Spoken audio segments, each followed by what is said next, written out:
Šentjurski občinski svetniki sprejeli rebalans letošnjega proračuna. Občina Laško želi v prihodnosti še tesneje sodelovati z Novigradom. Žalčani se lahko v anketi opredelijo do uporabe širokopasovnih omrežij. Celjski nogometaši novo sezono odprli s porazom proti Olimpiji. Spoštovane gledalke, cenjeni gledalci, pozdravljeni v dogodkih dneva na televiziji Celje. Po skoraj 3 mesecih so se šentjurski občinski svetniki zbrali na 12. redni seji. Med drugim so se seznanili s polletnim poročilom o izvrševanju proračuna in sprejeli rebalans letošnjega proračuna. Potrdili so tudi statusno preoblikovanje javnega zavoda Razvojna agencija Kozjansko, h kateremu so pripojili javni zavod Ljudska univerza občine Šentjur. V šentjurski občini so v letošnjem prvem polletju imeli za 7,8 milijona evrov prihodkov, odhodki pa so znašali 6,4 milijona. Glede polletnega poročila izvrševanja proračuna ga predstavlja občinskem svetu v skladu z zakonom o javnih financah. Moram izraziti zadovoljstvo, da smo v letošnjem prvem polletju glede na pretekla leta odlično realizirali proračun, predvsem na prihodkovni strani je celo realiziran 52%. Na odhodkovni pa tudi okoli 45%, kar je več kot je pretekla leta. Gre pa seveda tudi za to, da se dejansko večina investicij dogaja v drugi polovici leta, tako da planiramo, da bomo proračun lahko realizirali praktično v tistih okvirih, v katerih smo si jih zadali tudi z rebalansom. Rebalans proračuna za leto 2016 je načrtovane prihodke dvignil na skoraj 16 milijonov, kar je za dober milijon več od doslej veljavnega. Po našem mnenju zelo investicijsko naravnan, praktično imamo za cirka 7 milijonov evrov investicijskih odhodkov in transferov. V veliki meri se lotevamo cestne mreže, tako javnih poti, kako tudi lokalnih cest. Potem je tukaj še tudi investicije v šolsko infrastrukturo, se pravi streha Oša Franja Magaja, potem tudi prizidek v osnovni šoli oziroma podružni osnovni šoli Blagona. Prav tako pripravljamo projektno dokumentacijo za ostale stvari, kot so energetske sanacije, kot so na primer tudi športna dvorana Hruševec. To nam je ena izmed ključnih stvari, da pripravimo projektno dokumentacijo. Želimo si namreč, da bi v naslednjih letih to, vsaj kakor jaz poznam za Šentjur, zelo pomembno investicijo tudi realizirali, zaveda pa je za to potrebna projektna dokumentacija. Skratka, zaključujemo tudi oziroma želimo si večinski del glasbene šole predstaviti v Zgornji trg, se pravi, da bomo praktično naredili Pavčevo 30 in pa še veliko drugih manjših investicij, tako da lahko rečem, da je proračun zelo investicijsko naravnan, kljub moramo priznati zelo težkim časom. Končan je tudi proces preoblikovanja javnega zavoda Razvojna agencija Kozjansko. Pod njegovim okriljem poslej deluje Ljudska univerza občine Šentjur, ki je postala ena od 4 organizacijskih enot. Preostale 3 so še podjetniški inkubator Šentjur, mladinski center Šentjur in turistično-informacijski center Šentjur. Občina Laško v zadnjih letih še več poudarka daje turističnemu razvoju občine. Iz tega razloga se zadnji 2 leti prijateljsko povezuje s hrvaško občino Novigrad Čitanova. Prejšnji konec tedna so v kulturnem centru Laško pripravili protokolarno srečanje z novigrajskim županom Anteom Milosem ter poskušino istrskih dobrot. Občina Laško že več let neguje partnerstvo in sodelovanje z občino Novigrad Čitanova, torej pravo slovensko-hrvaško prijateljstvo, vabi Laščane v Novigrad in Novograjčane v Laško. Ni naključje, da so Laščani svoje goste povabili na obisk ravno v času festivala Pivo in cvetje. Konec koncev gre za enega največjih slovenskih festivalov in ravno v tem času lahko Laščani se še bolj kot sicer predstavljajo kot turistična občina. Moram reči, da nekako občina Laško se je že praktično po vojni skozi deklarirala kot turistična občina, vendar pa praktično pravih pogojev za razvoj turizma do leta 2007 v sami občini ni bilo. Mi smo imeli sicer zdraviliški turizem, ker so sem v Laško prihajali zdraviliški gostje na več ali manj na rehabilitacijo. Po letu 2007 z otvoritvijo novega termalnega centra pa so se tudi v naši občini odprle možnosti za razvoj komercialnega turizma in občina Laško od leta 2007 do 2014 je beležila izredno dobre rezultate, kar se tiče spalnih kapacitet in je bila tudi vodilna v tem obdobju v naši državi.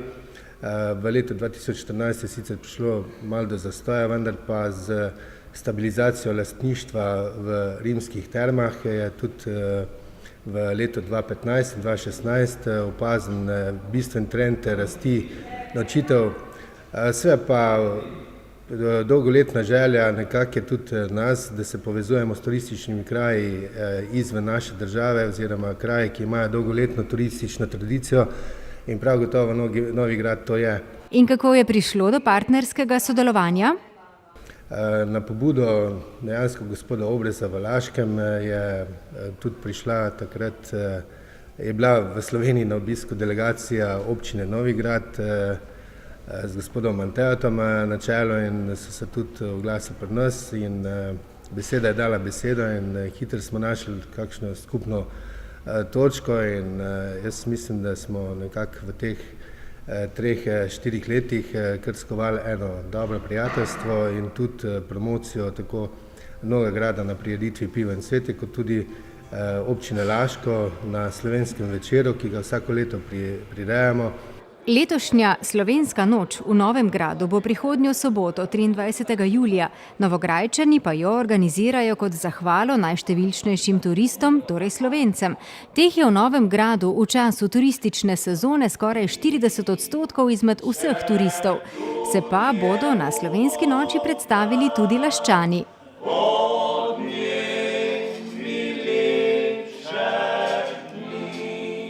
Letos bomo našo destinacijo Laško sotočje dobrega že 3. leto zapored predstavljali na dogodku Slovenska noč in sicer naslednjo soboto 23. julija v Novi Gradu. V samem programu bo več govora v nadaljevanju. Jaz bi omenila le še sodelujoče iz naše strani in sicer kot prvi godba Napihala Laško skupaj s svojimi mažoretami. Tu bi morda zgolj izkoristila priložnost, da poudarim, da so naši godbeniki letos povabljeni na enega večjih dogodkov v Rusijo in sicer jih bodo kar 10 dni, konec avgusta, začetek septembra, gostili na glasbenem festivalu Roskaja, ki se odvija na Rdečem trgu v Moskvi in tam bodo predstavljali, lahko rečem, celotno Slovenijo. No, poleg godbe nas na slovenski noči predstavljajo tudi folkloristi kulturnega društva Anton Tanc Marija Gradec, člani likovnega društva Laško, pa potem ponudniki spominkov in domačih dobrot, ponudniki namestitev, ki pa na ta način seveda tudi vabijo na oddih v Laško. Novograjčani so na sodelovanje z Laščani zelo ponosni. Skozi leta so slovenski turisti polnili novograjske turistične kapacitete, po besedah tamkajšnjega župana pa je s sodelovanjem z občino Laško ta odstotek še narastel. Veliko število slovenskih gostov je pred 2 leti še naraslo, zato ker je tudi župan Laškega 2 leti nazaj naš gost. Stik med našim občinam ni samo na tej ravni. To, kar nas, ki delamo v javni službi, veseli, je, da je stik nastal tudi med turističnimi skupnostmi, v kulturi in po tej tiskovni konferenci imamo en sestanek, pripravljamo skupni projekt za prostovoljne gasilce. Torej, to je nova ideja, to je en nov korak medsebojnega sodelovanja. Laščani se bodo seveda odzvali povabilo v Novi Grad in predstavili Laško kot turistično destinacijo prihodnjo soboto. Vlada Republike Slovenije je že pred leti na podlagi Ministrstva za gospodarstvo sprejela strategijo razvoja širokopasovnih omrežij v Sloveniji. Strategija sledi trendom Evropske unije, ki želi, da evropske države na področju informacijsko-komunikacijske tehnologije dohitijo bolj razvite države in trge. Tudi v Žalcu želijo vsem občanom omogočiti možnost dostopa do širokopasovnih priključkov visokih hitrosti za potrebe dostopa do interneta interneta in drugih širokopasovnih storitev. V ta namen so javnost prosili za izpolnitev ankete, s katero želijo preveriti, kakšne so dejanske potrebe in interes občanov za koriščenje širokopasovnih priključkov.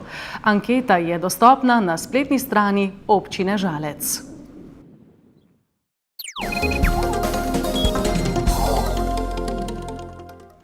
Nogometaši Velenjskega Rudarja so v uvodnem krogu novega nogometnega državnega prvenstva na domačem igrišču s Krškim odigrali 1:1. Celjani so na prvi tekmi nove sezone na gostovanju pri državnih prvakih v Ljubljani izgubili z 0:1.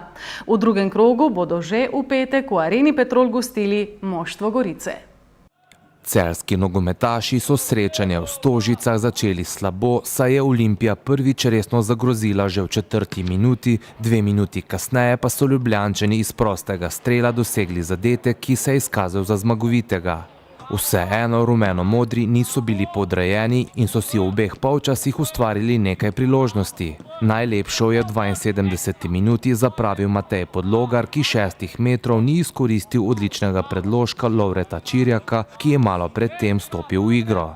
Moramo vedeti, da si mi ne smemo dovoliti, da z eno tako igro ne prinesemo točk domov. Tukaj še moramo dosti dozoreti in delati na tem, da bo ta učinkovitost šla na boljše. Kar se pa tiče dinamike, posesti, igre, ideje, sem pa zelo zadovoljen, kot tudi taktične discipline. Enostavno koncentracija in takšno tekmo je treba zmagati. Tudi z neodločenim rezultatom ne bi bil zadovoljen. Zadovoljen sem sam z igro, niti z neodločenim rezultatom, niti s porazom, normalno, da nisem zadovoljen. Kakšen je recept, da bodo celjski nogometaši kakovost pretvorili v točke?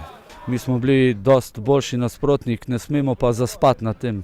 Moramo še bolj trdo delati, še malo bolj samozavestno v zaključkih napada. To bomo pa zdaj tudi naredili do petka pred tekmo z Gorico in verjamem, da se bo odprlo. Niti ne čutim nobenega pritiska, imam maksimalno zaupanje v svoje napadalce in verjamem, da bojo zadeli. Na treningih zadevajo, z igro bo še pa tudi to prišlo. V drugem kolu se bodo Celjani na domačem prizorišču pomerili z ekipo Gorice, ki je maja prvenstvo končala na 4. mestu, njena postava pa je v novi sezoni domala enaka. Vemo, da Gorica je bila vedno neugoden nasprotnik, da je takšno disciplinirano igro z dobro individualno kvaliteto in s kontranapadim, tako da mogli biti zelo pazljivi. Dobro jih bomo zanalizirali, tako kot smo Olimpijo se dobro pripravili in s pomočjo naših navijačev, se pravi, verjamemo v 3 točke. Ali bo lahko Pevnik v petek računal na vse igralce? Zaenkrat lahko, Vidmajer ima manjšo poškodbo, ampak mislim, da bo jutri v normalnem procesu treninga, tako da bomo vsi pripravljeni na Gorico. Srečanje na Areni Petrol se bo začelo ob 18. uri. Velenjčani bodo v nedeljo gostovali v Mariboru.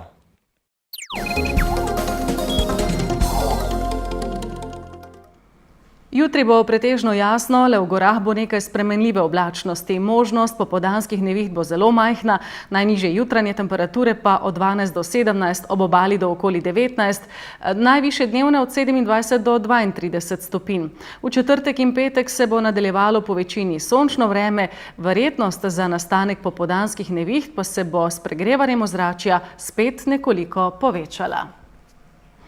To je vse, kar smo vam pripravili za danes. Hvala, ker ste nam sledili. Sledite nam spet jutri ob podobnem času. Lep večer.